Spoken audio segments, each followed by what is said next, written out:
Hello friends, તમારું સ્વાગત છે મારા કિચનમાં. તો જમવાનો સ્વાદ બમણો કરી દે એવા જે આપણે મરચાં તળેલા તો દહીં મિર્ચી ફ્રાય કહેવાય, બહુ ટેસ્ટી એવા અને માત્ર 5 જ મિનિટમાં બની જાય એવા ટેસ્ટી બનશે. તો ચાલો બનાવીએ. તો એના માટે મેં અહીંયા મિક્સ મરચાં લીધા છે. તો લગભગ 150થી 200 ગ્રામ જેટલા મરચાં.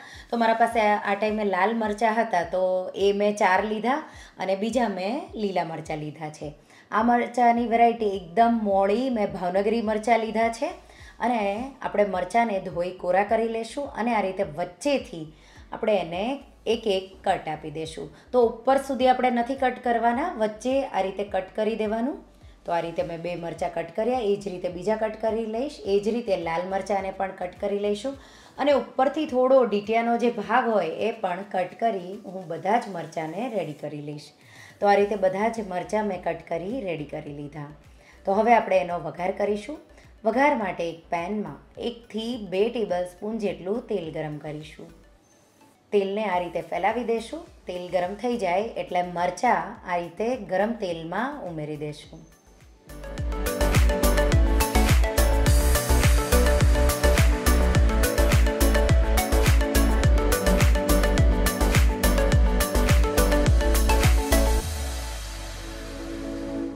આ રીતે મેં મરચાં ઉમેરી દીધા. હવે આપણે મરચાંને 2 મિનિટ જેવું મીડિયમ ફ્લેમ પર સાતળી લઈશું.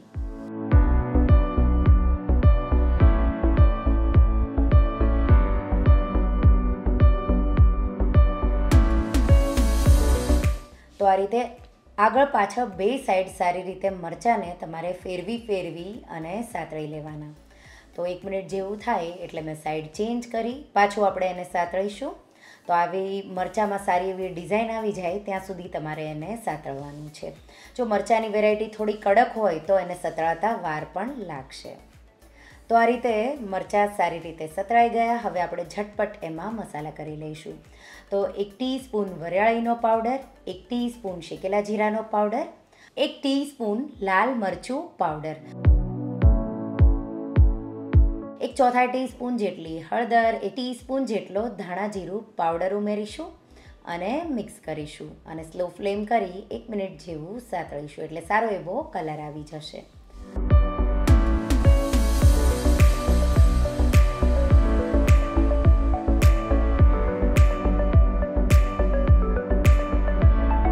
તો હવે સારી રીતે સતળાઈ ગયું. તમને લાગે કે મસાલા બળે છે તો થોડું પાણી પણ ઉમેરી શકો છો. સાથે આપણે એમાં 1/2 ટીસ્પૂન જેટલું મીઠું ઉમેરી મિક્સ કરી દઈશું.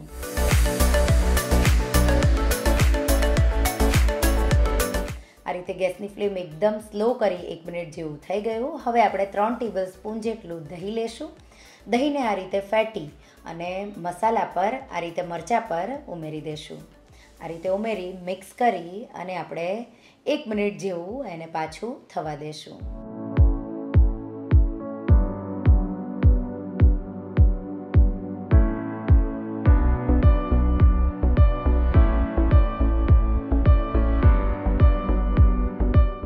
આ રીતે 1 થી 2 મિનિટ જેવું થશે એટલે તેલ અલગ થઈ જશે અને મરચાં આપણા સર્વ કરવા માટે તૈયાર છે.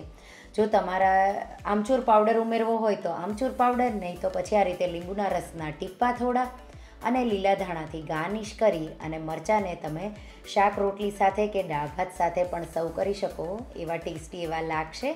તો તમે મરચાં તળેલા તો વઘારેલા બહુ જ ખાધા હશે, ભરેલા પણ બહુ જ ખાધા હશે, પણ આવા તમે દહીંવાળા સાતળેલા મરચાં જો ક્યારેય ન બનાવ્યા હોય તો એકવાર આ રેસીપી ટ્રાય કરજો. તમે વારંવાર બનાવશો. અને હા, જો તમને આ રેસીપી ગમી હોય તો વિડીયોને લાઇક કરજો, શેર કરજો અને મારા ચેનલને સબસ્ક્રાઈબ કરજો.